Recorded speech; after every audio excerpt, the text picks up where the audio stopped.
Ayan, may kahon na naman na dumating na sa sala namin. Ano na naman kaya ito at pinagbibili na naman ng asawa ko?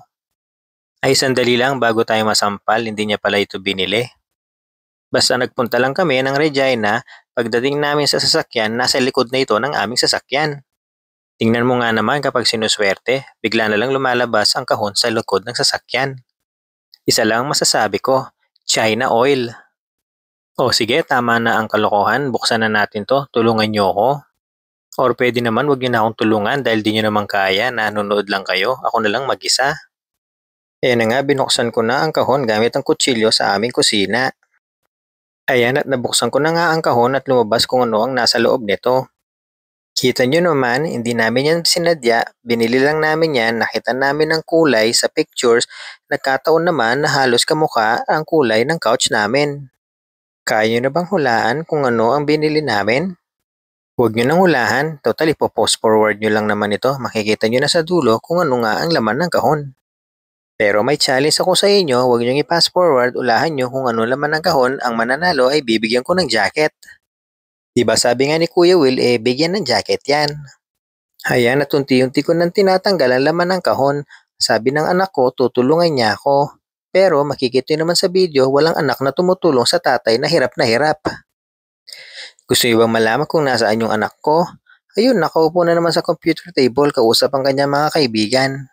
Samantalang ang tatay niya hirap na hirap sa pagtanggal kung ano man ang laman ng kahon. Buti na lang kahit napapagod ako, hindi nawawala ang pagkagandang lalaki ko. Ayan nga at natanggal ko na, buksan naman natin ang maliit na kahon na nakita ko sa loob ng malaking kahon. Ano kaya ang laman ng maliit na kahon na nakita ko sa loob ng malaking kahon? Alam ko na kung ano ito. Ito siguro ang mga paa. Tama nga ako, hindi ako nagkamali. Mga paa nga ito. Actually, nakita ko sa manual, kaya alam ko na mga paa ito. No, sige, tulungan nyo ko, i-assemble na natin ito. Ay, ang kulit ko nga pala, hindi nga pala kayo makakatulong dahil mga audience lang kayo. Ako lang ang nasa video, yung kasama ko nga sa bahay, naka-computer lang. Sabi, tutulungan ako, hindi pa ako tinulungan. Kayo pa kaya na nanonood lang? Hay, buhay. O sige, umpisa na natin. Nakikita nyo ba hindi ako gumagalaw? Gumagalaw ako, ayan o, di ba? Nakita nyo, gumalaw ako. Mga kaibigan, kung umabot kayo sa dulo ng video na ito o sa part ng video na ito, pakiconsider na rin na i-follow kami. Dito sa Facebook, i-follow nyo kami, Karamain TV Plus, o kaya yung main channel ko, yung Sneaker Therapy TV Plus. Pwede rin naman i-subscribe kayo sa YouTube channel namin. Same lang ang pangalan, Karamain TV Plus. Patuloy lang kayong sumuporta at susuportan din namin kayo. Hindi katulad ng mga kasama ko sa bahay, tingnan nyo walang tumutulong, mag-isa lang ako. O ayan, ilagay na natin ang mga paa. Sana hindi ako magkamali. Paikot-ikot lang yan, paikot-ikutin natin. Tulad ng ginawa mong pagpapaikot sa ex-girlfriend mo dati. Oo, ikaw yun.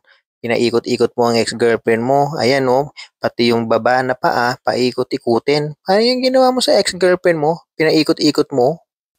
Ano ba yan? Kung ano-ano na ang pinagsasabi ko. Gutom na yata ako. Malamang gutom na nga ako kasi pagod na pagod ako sa pagdadrive dyan. Tapos pag-uwi, binuhat ko ang kahon, pinasok ko sa sala, binuksan ko ang kahon, tapos ako pa yung nag-assemble. Hay nako, buti na lang, gwapo ako. Huwag na kayong kumontra, madalang lang naman ako mangarap na maging gwapo. Ayan na, malapit na. Nakalimutan ko kung paano i-assemble kaya meron akong cheat code, basahin ko muna. Opo, marunong din po ako magbasa. Ayan, ilalagay ko na yung sandalan. Oo, tama ang hula nyo. Isa itong couch or maliit na sopa or ang tinatawag na reclining chair. Oo, mga kaibigan, bumili kami ng reclining chair kasi pag galing namin sa trabaho, pagod kami, tapos uupo na lang kami dyan pagdating sa bahay, tapos i-recline siya hanggang sa makatulog ka na. Ayun nga pala yung bunso namin, si Caramain, yung magandang babae sa likod. As usual, hindi rin tumutulong. Sabagay, ano ba naman ang maitutulong yan? Ang liit-liit pa niya, 7 years old lang. Kaya ayun, nakaupo na lang. Ayan, malapit na matapos, nailagay ko na yung likuran. Tapos isasara ko lang yung laylayan para hindi nakalabas yung mga mechanism niya sa likod. Napansin nyo ba ganito ang tono ng pagsasalita ko? Kasi Napapanood ko lang ginagaya ko lang ang punto ng mga taong nagbo-voice over. Ayan na, tapos na. Siya nga pala, hindi namin sa Temu binili yan binili namin yan sa isang furniture shop. Oh, ayan na, iurong ko na ayan, siniguro kong nakalagay yung mga protector sa paa para hindi magasgasan yung flooring namin. Bagong lagay din kasi ang flooring namin. Nire-renovate ko ang bahay pa konti-konti. Ayan ang sarap O, di ba ang sarap mag-recline? Buti na lang, maganda ang suot kong shorts. Alam niyo ba kung anong magandang gawin kapag nakaupo sa reclining na yan? Eto, papakita ko sa inyo. Pero sandali lang, kinakausap pa ako ng prinsesa ko. O, 2 thumbs up pa. Ayan yung sinasabi ko sa inyo. Yan ang masarap na gawin kapag may reclining ka. Maglaro ng PlayStation 5. O sige na, hintayin ko munang mabutas ang bumbunan ko. Pero hindi ang PlayStation 5 pang malaki yan. Sabi nga ni Bitoy, we grow old because we stop playing. Ayan na, sige na, bye-bye na. So papalo na lang like and share, comment, or pwede rin naman mag-subscribe kayo sa YouTube channel namin. Salamat!